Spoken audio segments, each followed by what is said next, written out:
नमस्कार, cloud web India news में आपका स्वागत है। मैं हूं आपके साथ प्रिया धीर। आइए जानते हैं इस स्पेशल रिपोर्ट के बारे में।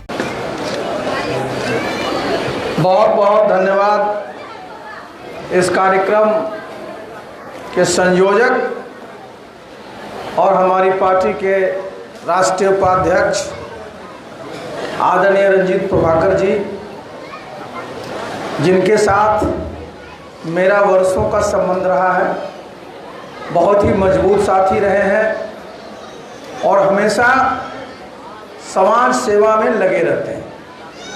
इन्होंने कार्यक्रम यहाँ रखा है, तो मैं चाहूँगा कि इनके लिए आप लोग जरा एक बार ताली बजा के स्वागत करिए रंजीत प्रभाकर जी के लिए।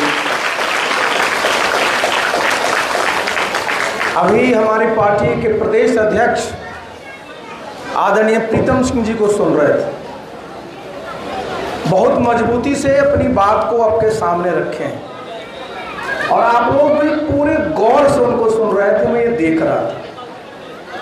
तो प्रीतम सिंह जी हमारी पार्टी के प्रदेश के अध्यक्ष हैं, राजनीति में भी इनका अनुभव है और कई क्षेत्रों में उन्होंने काम करके अपना नाम अर्जित किया है। तो हमारे जो प्रदेश के अध्यक्ष हैं, जिनके नेतृत्व में हमारी पार्टी को बढ़ना है, उनके लिए भी जरा ताली बजा कर उनका स्वागत करिए। मंच पर हमारे कई राष्ट्रीय स्तर के नेता नेत्री, प्रदेश स्तर के नेता और नेत्री हैं। हमारे इस जिला के हमारे अध्यक्ष भी हैं, हमारे प्रखंड अध्यक्ष भी हैं, वार्ड अध्यक्ष भी हैं। बहुत सारे हमारे यहाँ कार्यकर्ता साथी हैं। सबको मैं अपनी तरफ से बहुत बहुत शुभकामनाएं देता हूं इस कार्यक्रम में आने।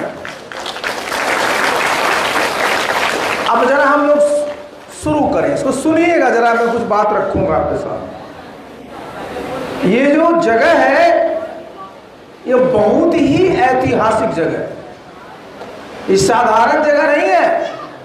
आप पटना सिटी कह लीजिए, पटना साहिब कह लीजिए, या पुराने नाम से जो जाना जाता है पाटलिपुत्र कह लीजिए, ये यही जगह है जहां से शासन प्रशासन सिर्फ बिहार में ही नहीं बल्कि भारतवर्ष के बहुत बड़े हिस्से में और उससे भी आगे जो शासन प्रशासन चलता था वो यहीं से चलता था, यहाँ का पुराने। तो इतनी ऐतिहासिक भूमि है, आप समझिए कि किस प्रकार इस धरा से उस जमाने में कैसे लोगों का कल्याण हो, कैसे प्रगति हो, उसके बारे में न सिर्फ नीतियां बनाई जाती थी बल्कि काम भी हुआ। और जो भारत में जो कहा जाता है ना स्वर्णिम काल, गोल्डन एज जो इंडियन हिस्ट्री का है, उसी समय का है जब पाटलिपुत्रा जो वहां है, ये बिहार की, उसमें की जो भी हमारा साम्राज्य था उसकी राजधानी थी। तो अब साधारण लोग नहीं है, हमारा बहुत ही गौरवशाली इतिहास है। और आप देखते हैं बगल में भाई कंगन घाट, भाई गुरु गोविंद सिंह जी का, आप साधारण जगह ही भाई पूरे विश्व के हमारे जो हमारे सिख समुदाय के जो भाई बहन हैं, उनकी दिली तमन्ना रहती है कि जीवन में कम से कम एक बार आप पटना साहिब में जाकर के अपना मत्था टेकें। कितना पवित्र जगह है। आप बगल में चले जाइए तो बड़ी पटन देवी, छोटी पटन देवी, सब कितना गौरवशाली सबका इतिहास रहा है। तो ये जो है, और एक बात जान लीजिए, जहां आप रह रहे हैं ना, जिसको पटना साहिब कहते हैं, इसको लोग अजीमाबाद भी कहते थे। इतिहास देखिए इसका। तो सिर्फ इतिहास जानना नहीं चाहिए, इतिहास से प्रेरणा लेकर के आगे कैसे पुनः अपने गौरव को स्थापित करना है, इसके लिए प्रयास करना चाहिए कि नहीं, बताइए। तो बस करना तो ताली बजाइए। देखिए, अभी हमारे पत्रकार मित्र थे, हमसे कहे कि साहब मरीन ड्राइव बन गया, पुल पुनिया बन गया। हमारे साथ आप जरा समझिए, इस बात को जरा समझिए। ये वही पाटलिपुत्र की जगह है जहां से मैंने क्या कहा, दुनिया में कई क्षेत्रों में लोग हमारे यहां से गए। आज वो मॉरिशस का नाम सुने आप, मॉरिशस देश में काफी हमारे बिहार के लोग हैं, 60% लोग हैं वहां के राष्ट्रपति, वहां के प्रधानमंत्री आपके बिहार में ही रहने वाले। इनके पूर्वज यहीं से गए। वो कहां से जाते थे? वो यहीं से जाते थे, यहीं से जाते थे। ये बहुत बड़ा व्यापार का केंद्र था। बहुत सारे लोग कहेंगे कि अरे साहब बिहार में कैसे विकास होगा, हम तो समुद्र के किनारे नहीं है, हम लोग तो लैंड लॉक्ड स्टेट है, हमारे यहाँ कैसे व्यापार होगा। आप पूछिए कि जब कई 100 वर्षों तक मगध की राजधानी रही, उसके बाद भी राजधानी रही, तो उस समय के राजा महाराजा पैसा जो कमाते थे व्यापार से, वो कहां से होता था? उसमें क्या हुगली पटना में था? लेकिन इसी नदी से पूरा का पूरा व्यापार होता था। आप समझिए जरा कि हमारा जो गौरवशाली अतीत रहा है, हम लोग कहीं से उस जमाने में गरीब नहीं थे, हम लोग बहुत समृद्ध थे। इतने वर्षों में जो हम लोग इतने पीछे चले गए हैं, तो हर एक का एक काल और समय होता है। अब समय आ रहा है जब घड़ी की सुई घूमेगी और फिर से जो हमारा बिहार का गौरवशाली इतिहास रहा है पाटलिपुत्र का, वो वापस आएगा। अब आएगा, काहे आएगा और क्यों आना चाहिए?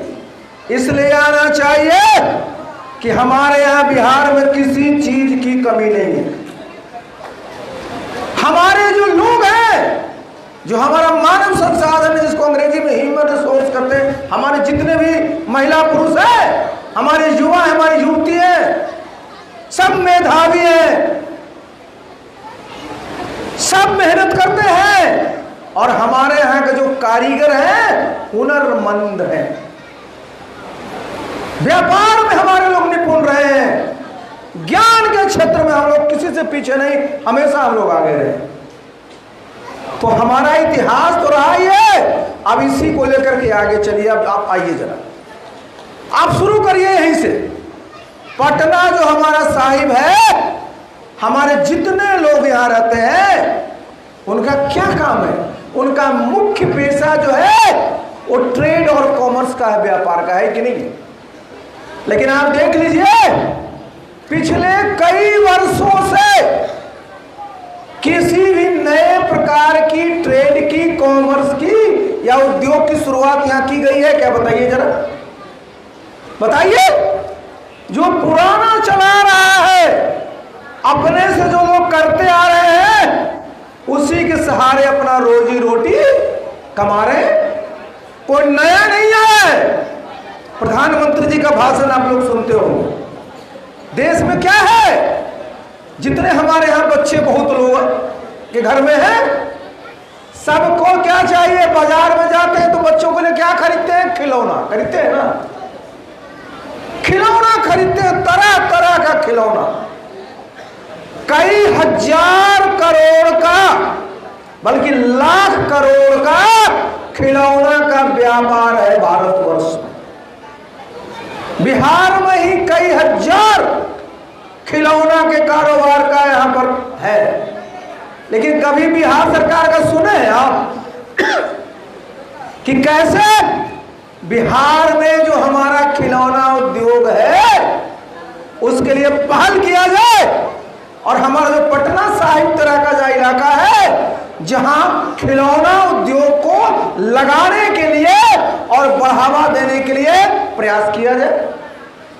आप जरा समझिए कि अगर खिलौना उद्योग को यहां बढ़ावा दिया जाएगा तो कितने लोगों को रोजगार मिलेगा, समझ सकते हैं ना।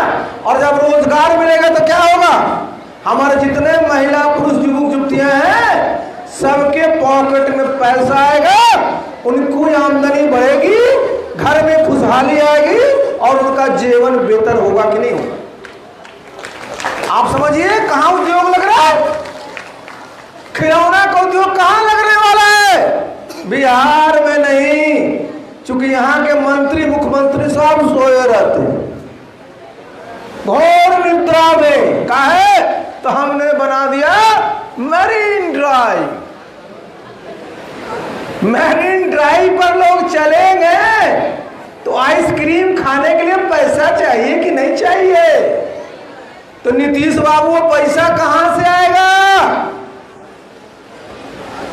तो एक भी खिलौना के उद्योग लगाने के लिए कोई प्रयास नहीं लगेगा। कहां, महाराष्ट्र में लगेगा, कहां गुजरात में लगेगा, कहां कर्नाटक में लगेगा, कहां हरियाणा पंजाब में, अब बहुत हुआ तो पश्चिम उत्तर प्रदेश में, बिहार आते आते सब समाप्त।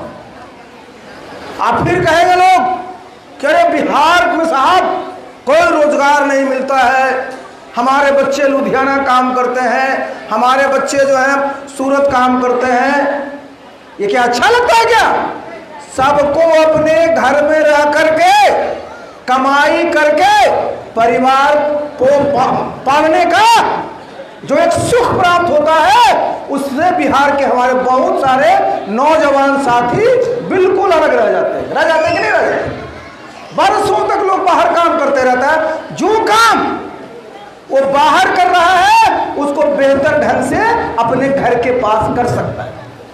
सरकार की जिम्मेवारी है, लेकिन सरकार से जब पूछिए कि उद्योग धंधे का, चुपचाप। खास क्या होगा, जाति का गणना करा दो कितना कौन है। बहुत हुआ तो आज भी हम देखते हैं, सब जगह देखते हैं ना, क्या लिखा रहता है, बिहार है तैयार। नीतीश बाबू 20 साल से मुख्यमंत्री, अभी तैयारियां चल रहा है, तैयारियां चल रहा है। 20 साल में आप दुनिया में इतिहास पढ़िए, बहुत सारा इतना पिछड़ा देश प्रदेश रहा, वो कहां से कहां चला गया। 20 साल पहले भारत में ही बहुत सारे प्रदेश थे, वो कहां से कहां चले आए।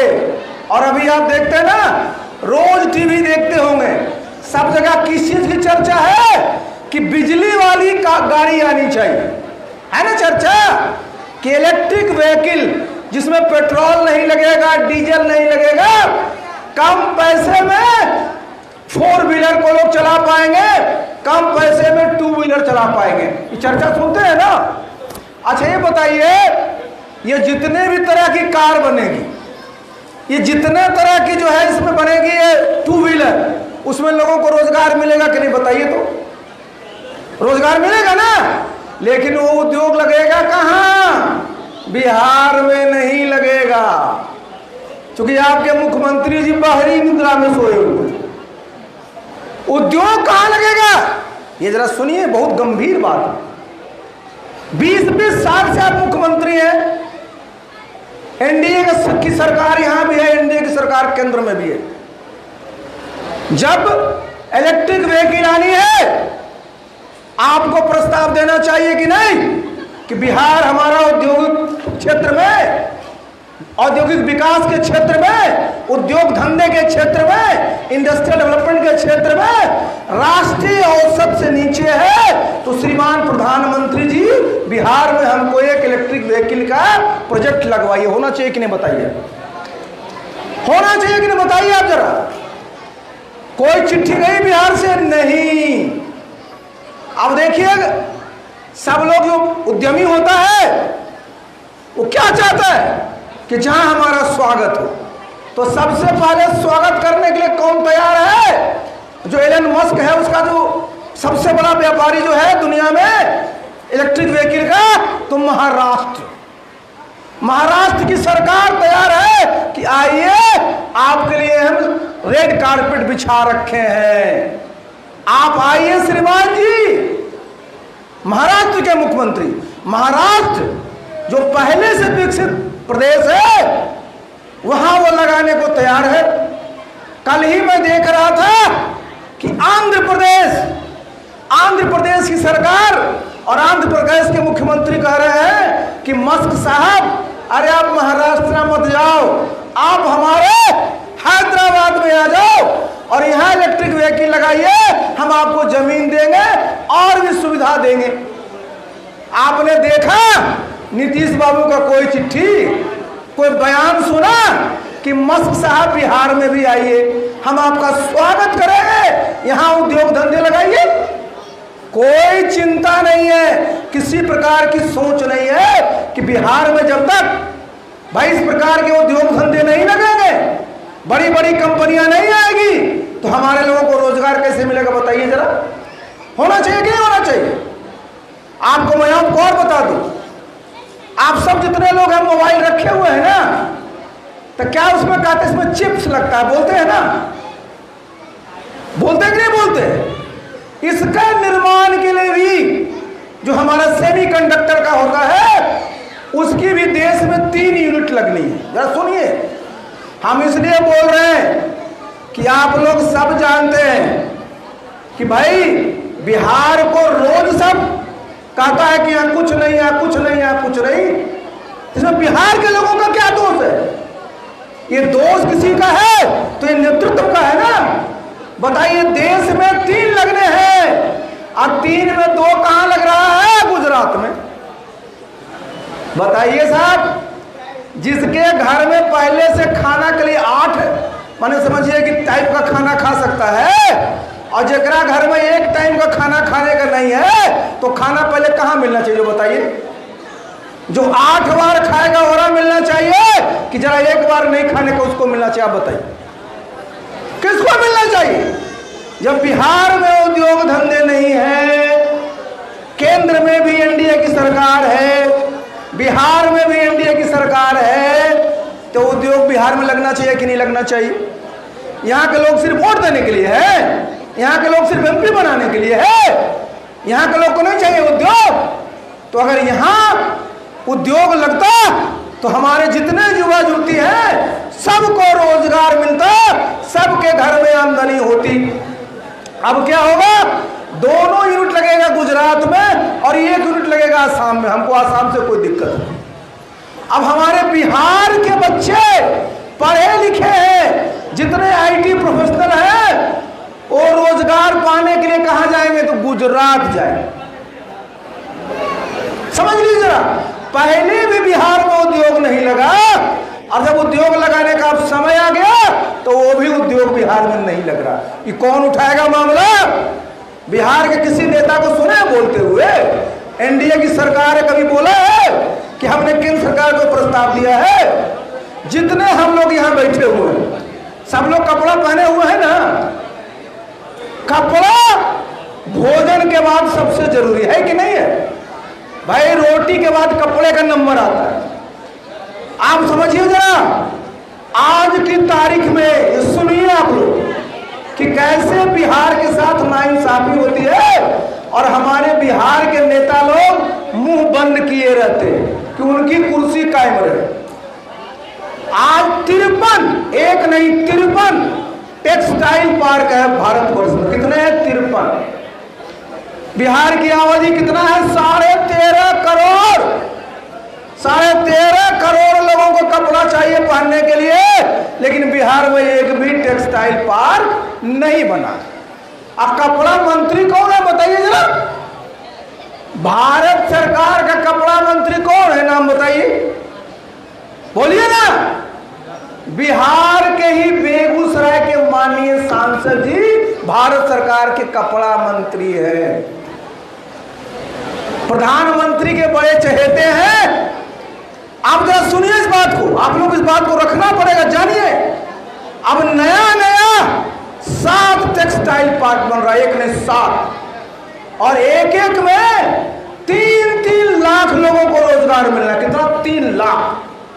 हम बेगूसराय में बोले थे कि भाई मंत्री जी, प्रधानमंत्री जी सबसे ज्यादा मानते हैं आपको, प्रधानमंत्री से कहिए कि 7 लगा रहे हैं, तो भाई हमारा बिहार ने क्या अपराध किया है? बिहार में भी एक हमारे नॉर्थ बिहार में और एक साउथ बिहार में textile park, mega textile park बना दीजिएगा तो हमारे बिहार में 6 लाख लोगों को रोजगार मिलेगा। कुछ नहीं, किन्हीं के कान पर जू नहीं रेंगती। यहाँ के किसी मंत्री ने इस बात को नहीं रखा। और जब मैं पहले भी कह चुका हूं कि मुख्यमंत्री तो बिल्कुल निश्चिंत ही है, कुछ करने की क्या जरूरत है, जो वैसे ही मुख्यमंत्री बन जाता है। आप समझिए कि बिहार के साथ कितनी बड़ी हकमारी हो रही है। पहले के जमाने में उद्योग धंधे नहीं लगे, पहले जमाने में हमारी हकमारी हुई और उसी के लिए नीतीश बाबू क्या कहते थे कि बिहार को विशेष राज्य का दर्जा मिलना चाहिए। तो श्रीमान जी, जब आप नए नए उद्योग धंधे लग रहे हैं देश में, आपकी सरकार यहाँ है, आपकी समर्थित सरकार दिल्ली में है, तो आप चुप क्यों हैं? आपको बोलना चाहिए ना कि जो नए नए उद्योग लगाए जा रहे हैं उसकी 1 यूनिट 2 यूनिट बिहार में भी लगे। आप सहमत हैं कि नहीं? ये जो बताइए, आप लोग चुप क्यों हैं? आप लोग को नहीं गुस्सा आ रहा है क्या कि भाई हमको जो हकमारी हो रही है हमको मिलना चाहिए? हम भी भारत के नागरिक हैं, हमारा भी अधिकार है कि देश का जो रिसोर्स है उस पर हमारा भी हिस्सा है। और आज देखिए, जब तक अपनी बात मजबूती से नहीं रखिएगा कोई आपको सुनने वाला नहीं है। ये समझिए इस बात को। इसलिए बिहार में उद्योग धंधे लगे, हम लोगों को इसके लिए अपने आप को तैयार करना पड़ेगा। लोग बोलेगा, नेता लोग कह रहे यार सीपी सिंह तो ऐसे लंबा भाषण दे रहे हैं, कैसे उद्योग लगेगा? कहेगा क्या कि बिहार में किसी प्रकार का जो है खनिज नहीं है, कहेगा ना कोयला है, ना वरख है, ना तांबा है, ना लोहा है, कैसे उद्योग लगे? आपको भी लगा सही है बात बोल रहा है, उनको बताइए जरा, बिहार में सुनिए इस बात को और हम लोगों को इस बात को सब लोग दिमाग में रखिए।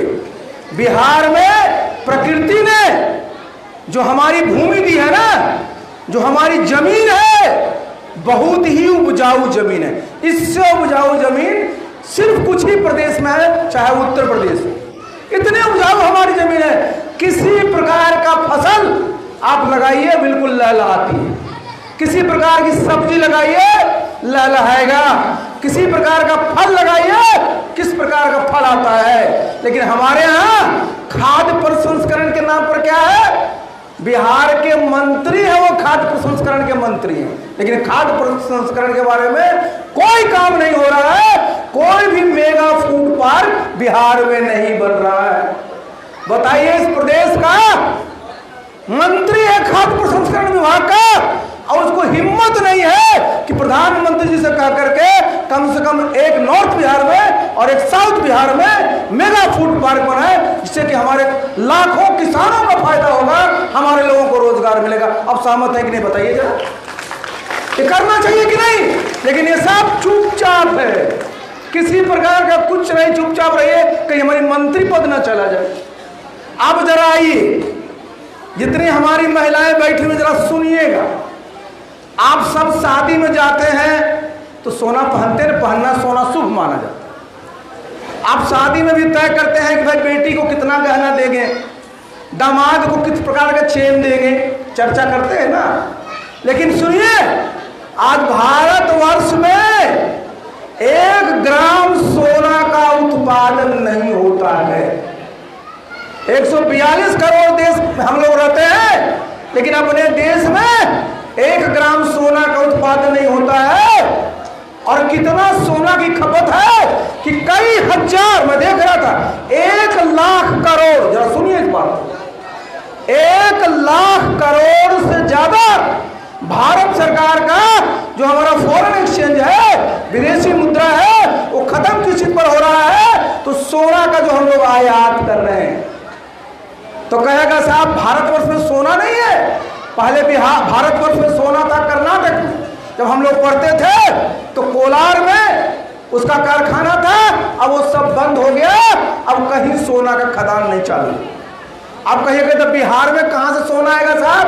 आप जरा नोट करिए सब लोग, जहां भी जाइए ये मजबूती से बोलिए कि भारतवर्ष में बिहार एक ऐसा प्रदेश है जहां एक जगह नहीं, दो जगह सोना का कूद भंडार है।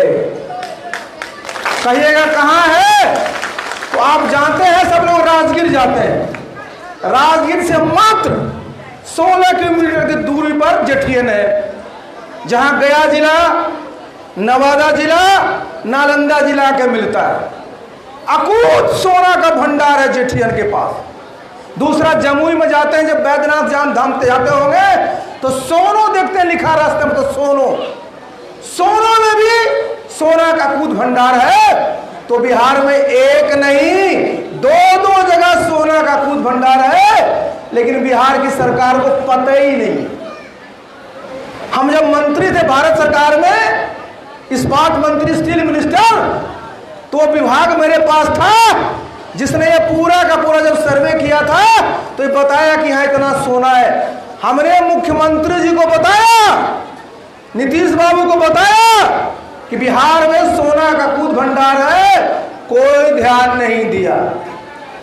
आप समझिए कि 1 लाख करोड़ हमारा विदेशी जो मुद्रा है वो किस पर खर्च हो रहा है? सोना के आयात पर। विदेश से हम सोना लाते हैं। और अगर बिहार में ये दोनों खदान चालू हो गया होता तो आप समझिए बिहार की क्या स्थिति रहती।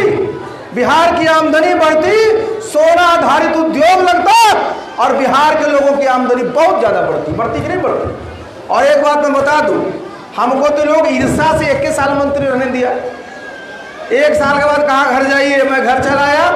अगर मैं मंत्री अब तक रह गया होता तो दोनों जगह सोना का खदान चालू। आप समझिए जरा कितने हमारी आमदनी होती।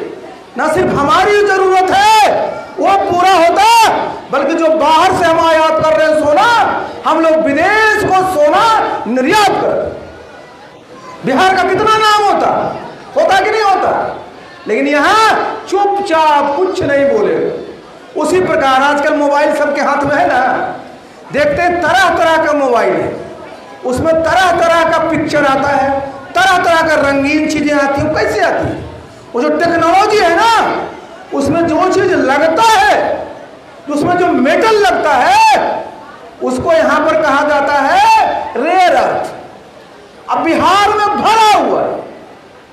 तो जितना ऊपर जहाज देखते चलता है, जितना रॉकेट चलता है, स्पेस के बारे में आप देखते रहते हैं, वो चंद्रयान जितना यान जाता है, बड़ा बड़ा आपका मिसाइल बनता है, उसमें जो मेटल यूज होता है वो सारा का सारा मेटल कहां है? तो बिहार में।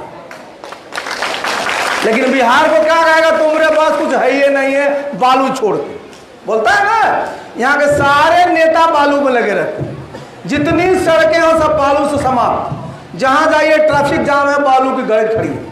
यहां देखिए आपके पास इतना बड़ा रेयर अर्थ का भंडार है, कितने उद्योग लग सकते हैं, कितनी आमदनी हो सकती है, कितने लोगों को रोजगार मिल सकता है, लेकिन कोई इसको देखने वाला नहीं। बहुत सारे इस प्रकार के मेटल्स हमारे बिहार में है। तो ये बात जरा आप लोग सब लोग अपने मन में ये रखिए, और जो भी कहीं जाइए, आपके रिश्तेदार हैं, नातेदार हैं, बोलिए, कहेगा बिहार में कुछ नहीं है, कहिए बिहार में सब कुछ है। एक ही चीज की कमी है कि जो हमारा नेता है वो बड़ा नहीं सोचता है, वो छोटा सोचता है, सिर्फ अपनी कुर्सी का सोचता है, और इसीलिए हम लोग पीछे रह गए। इतना रहते हुए अगर यही दूसरे प्रदेश में रहा होता, यही दूसरे देश में रहा होता, कि सुन लीजिए जरा, आप लोग सब टीवी देखते हैं, कई साल से लड़ाई कहां कहां चल किसके बीच चल रहा है? रूस और यूक्रेन के बीच में। टीवी में देखते हैं ना आप लोग, रूस और यूक्रेन के बीच में लड़ाई चल रहा है। जरा सुनिए बात, गौर से सुनिएगा। जब लड़ाई चल रहा है तो बीच में आ गए अमेरिका का प्रेसिडेंट ट्रंप साहब। सुनते हैं उस आदमी का रोल? ट्रंप साहब आ गए अब वो कह रहे हैं जो यूक्रेन वाले, सुनिए इस बात, यूक्रेन में क्या है, जिस मेटल की चर्चा हम आपको कर रहे थे, रेयर अर्थ, वो रेयर अर्थ यूक्रेन में है। अब डोनाल्ड ट्रंप की नीयत खराब है, उसको लग रहा है कि भाई हम जो यूक्रेन में जो रेयर अर्थ है उसको हम लोग ले लें और उससे जो हम फायदा लें, क्योंकि आज सबसे ज्यादा रेयर अर्थ का है चाइना में। अब देखिए यूक्रेन का भी जो राष्ट्रपति है वो कहता है कि हम तभी देंगे जब हमको सुरक्षा दोगे।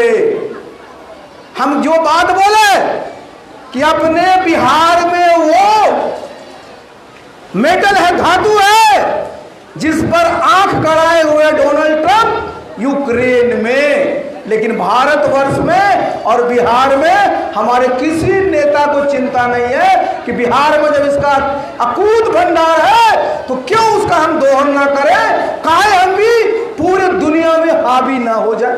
करना चाहिए कि नहीं करना चाहिए? और ये समझिए यही फर्क है। तो ये हमारी जो आशा पार्टी है, ये आशा पार्टी कोई साधारण पार्टी नहीं है।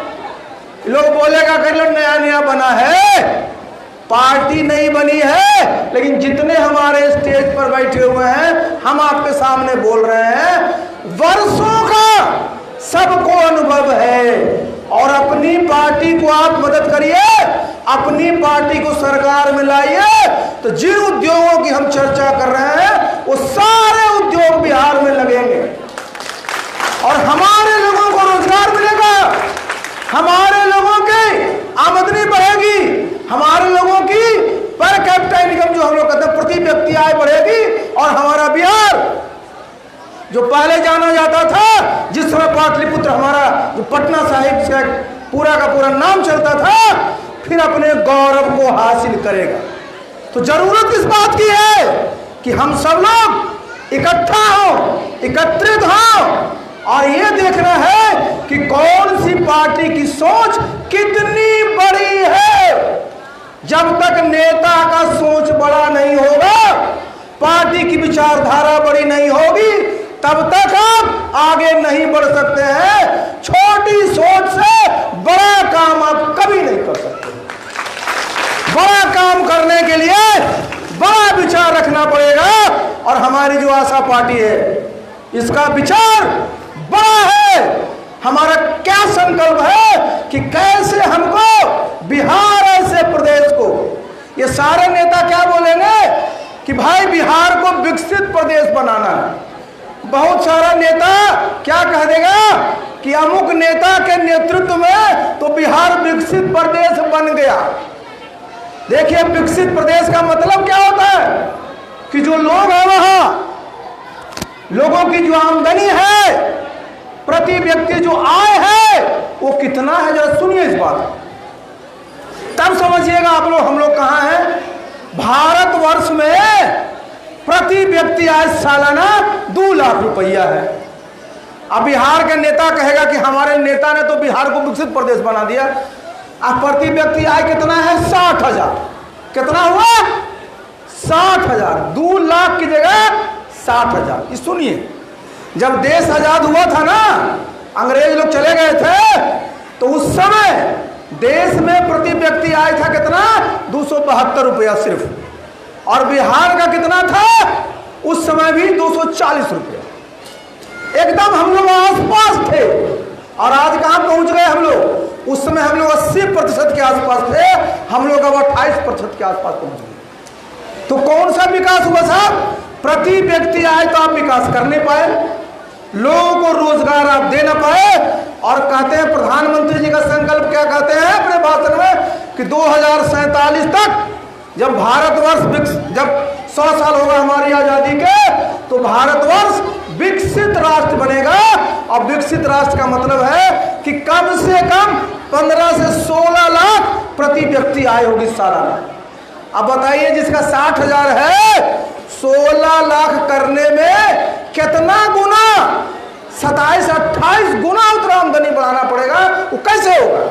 वो तभी संभव है जहां उद्योग धंधे लगेंगे, चाहे कृषि के क्षेत्र में या और क्षेत्र में, तभी जाकर के हमारे लोगों को आमदनी बढ़ेगी।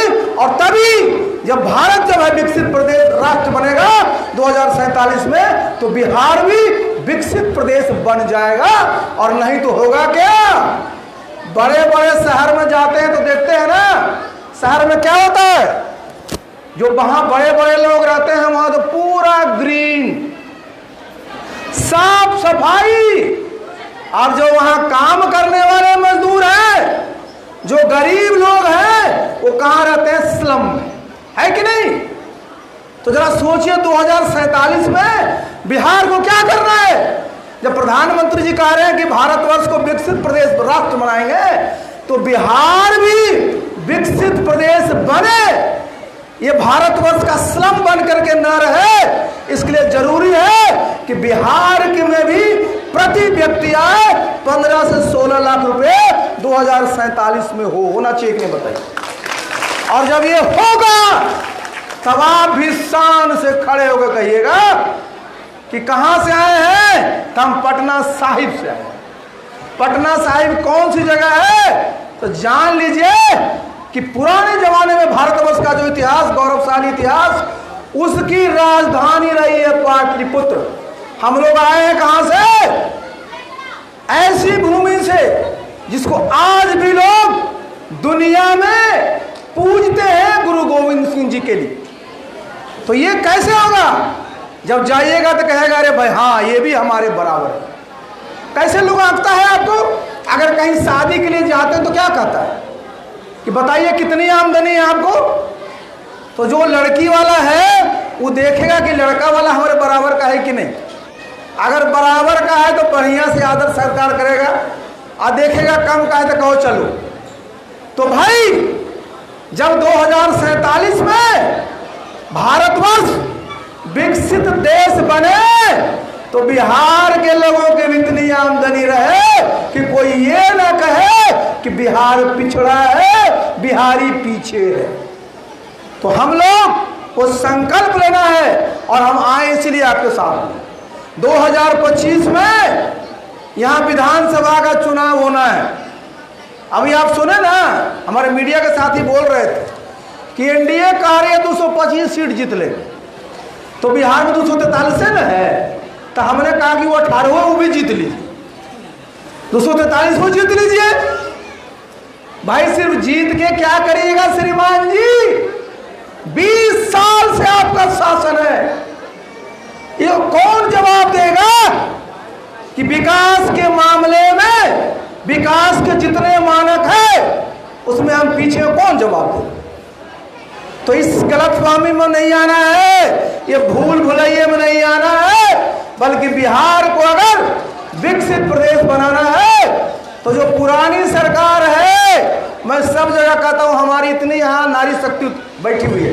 आप लोग सब लोग रोटी बनाते हैं ना, रोटी को अगर तवा पर रख दीजिए अब उसको पलटी नहीं तो क्या होगा? अरे बोलिए ना क्या होगा, बोलिए। रोटी जल जाएगी। तब 20 साल से आप रोटी रख ले तो बचल होगा जी, वो रोटी खाने लायक है क्या? आप उसको फेंकिए और नई रोटी बना करके बढ़िया से उसको खाइएगा, तब आपका स्वास्थ्य ठीक होगा। और ये संकल्प लेकर चलना है, और ये संकल्प की शुरुआत आज के दिन से ही पटना साहिब में होगी। और आप सब लोगों को घर घर जाकर के बताइए, जो लोग दूसरे पार्टी वाले हैं उनको एक के सवाल कहिए कि बताइए हमारे घर की आमदनी कैसे बढ़ेगी, पटना साहिब में कौन कौन से उद्योग लगवाइएगा, ये सवाल जरूर पूछिए। नहीं तो आएगा तो क्या कहेगा, हमारे जात के नाम है, अपने जात का उम्मीदवार है, जिता दीजिए। देखिए जितने लोग हम लोग बैठे हुए हैं, आप भी हम भी हैं, कोई भगवान को दरखास्त लिखे थे क्या कि श्रीमान भगवान महोदय आपसे अनुरोध है कि पटना साहिब में हमको फलना जात में पैदा कर दीजिए, कोई दरखास्त लिखे थे क्या? भाई ये तो आप पैदा लिए जो सामाजिक स्थिति है, लेकिन जब यहाँ आए हैं तो आपको देखना है कि कैसे आपका, आपके बच्चों का, आपके क्षेत्र का, आपके प्रदेश का सही में विकास हो, जिससे कि लोग खुशहाल हो सकें।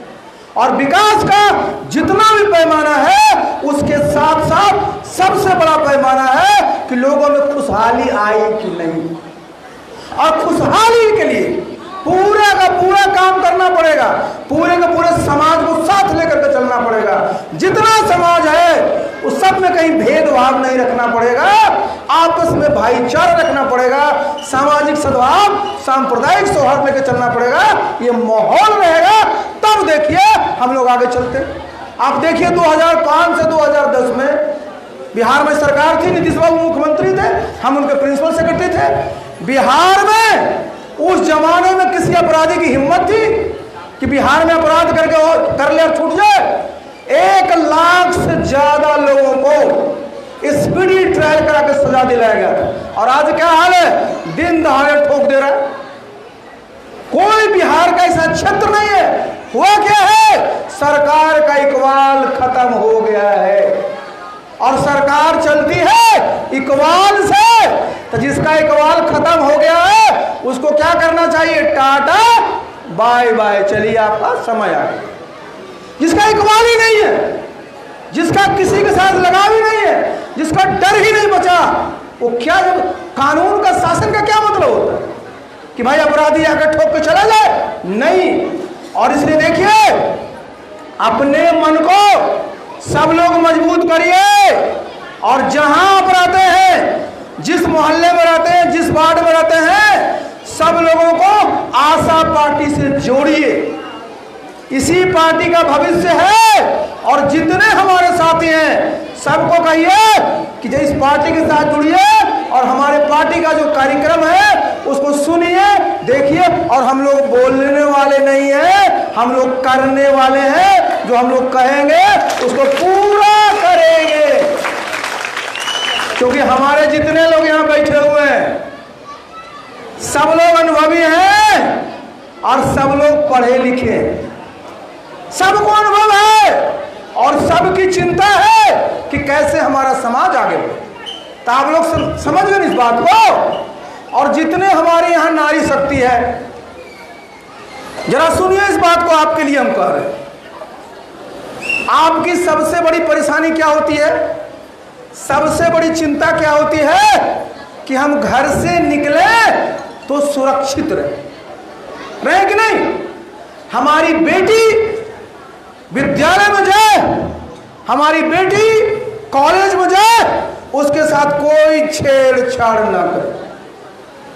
हमारी बेटी, हमारा बेटा जब पढ़ लिख जाए तो उसको अच्छे संस्थान में उसकी नियुक्ति होनी चाहिए, अच्छी ट्रेनिंग मिलनी चाहिए। ये सोचते हैं कि नहीं सोचते?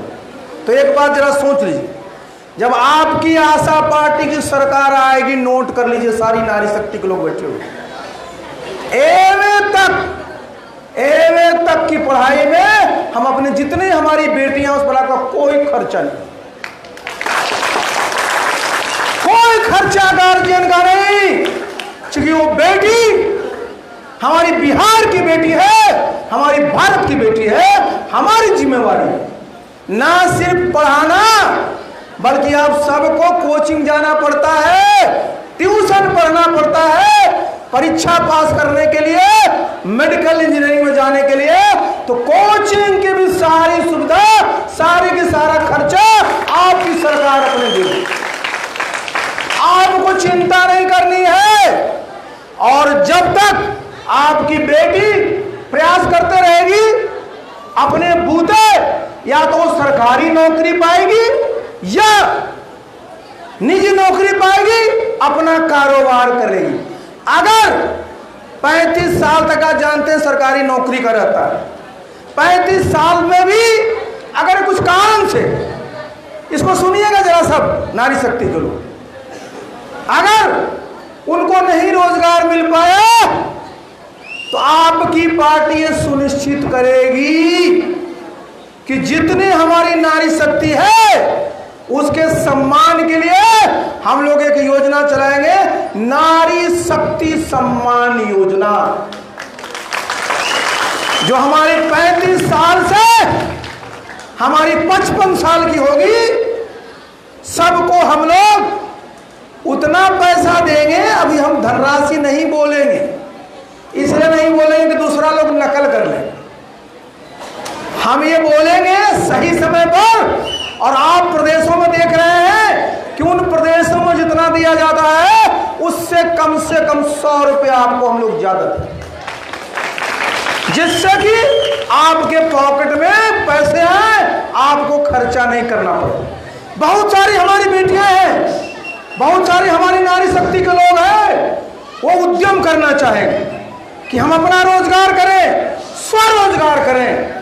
उनके लिए जिस प्रकार की प्रशिक्षण की जरूरत होगी, जिस प्रकार की धन की आवश्यकता होगी, आपकी पार्टी उपलब्ध कराएगी, जिससे कि हमारी बेटियां या हमारे बेटे सब लोग अपने पैर पर खड़े होकर करके अपनी कमाई कर सकते। उसके बाद अभी विधवा जो हमारे अभी ओल्ड एज पेंशन, जितने हमारे बूढ़े लोग हैं उनको पेंशन कितने साल में मिलता है?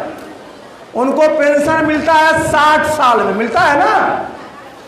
तो जो 60 साल में पेंशन मिलता है उसको हम लोग घटा करके 55 साल तक महिलाओं को 35 से 55 तक हमने मदद किया।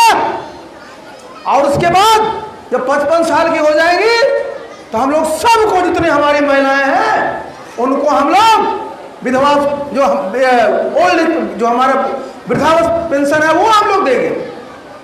और ये हम लोग जब वो 75 साल की होगी तो हम लोग 1.5 गुना कर देंगे, और 85 साल की होगी तो 2 गुना कर देंगे।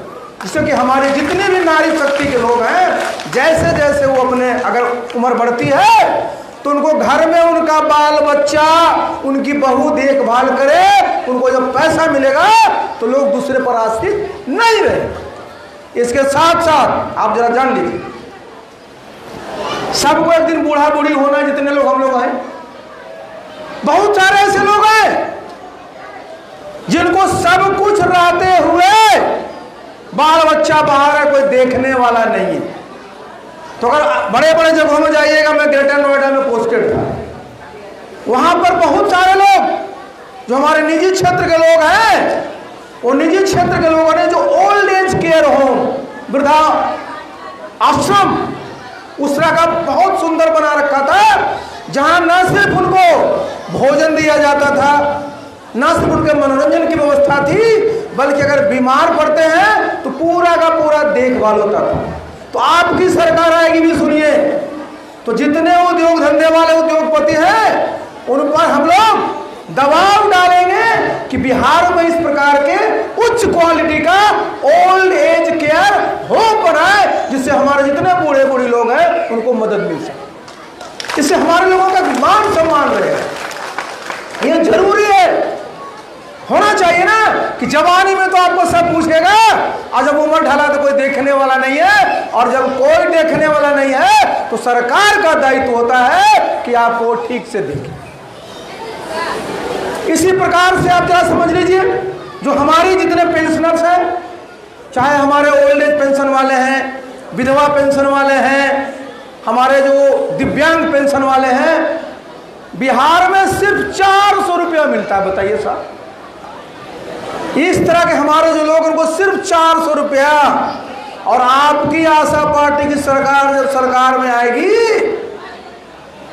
तो आसपास के जो प्रदेश हैं, हमारा उत्तर प्रदेश है, हमारा झारखंड है, हमारा बंगाल है, और भी प्रदेश है, जहां जितना उनको पैसा दिया जा रहा होगा पेंशन का, उससे 100 रुपया हम लोग ज्यादा देंगे। हम लोग पाएंगे उनको। आखिर पैसे किसके लिए है? इन्हीं के लिए है ना, उन्हीं को लाभ मिलना चाहिए। आप देखिए क्या होता है, जितने लोग हैं बीमार पड़ते हैं, ठंडा लग गया, गर्मी लग गया, बुखार हो गया, आप डॉक्टर के पास जाते हैं, दवाई में कितना खर्च होता है, कोई पैसा नहीं देता आपको। लोग कहेगा सरकारी अस्पताल है, चल जाइए डॉक्टर इलाज कर देंगे, पता चला कि वहां गए दवा है ही नहीं। तो आपकी सरकार जब सत्ता में आएगी आशा पार्टी की, तो हम लोग ये तय करेंगे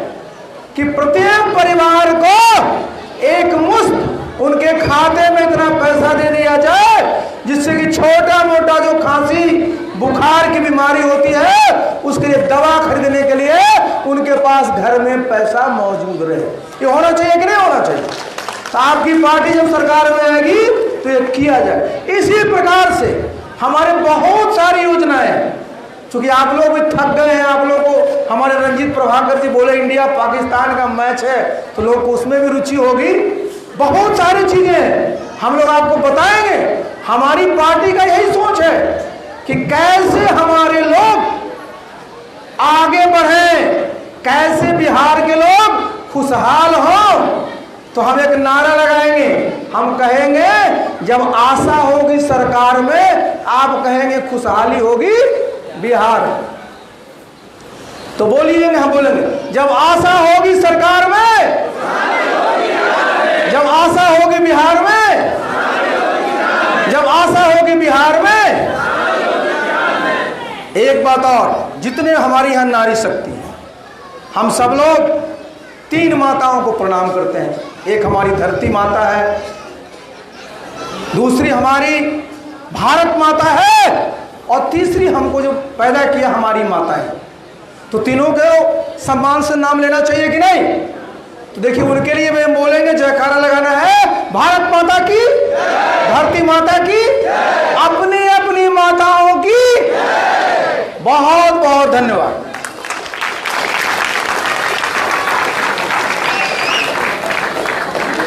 स्पेशल रिपोर्ट में फिलहाल इतना ही। ऐसी तमाम खबरों के लिए सब्सक्राइब करें क्लाउड वेब इंडिया न्यूज और नोटिफिकेशन के लिए बेल आइकन को प्रेस करें।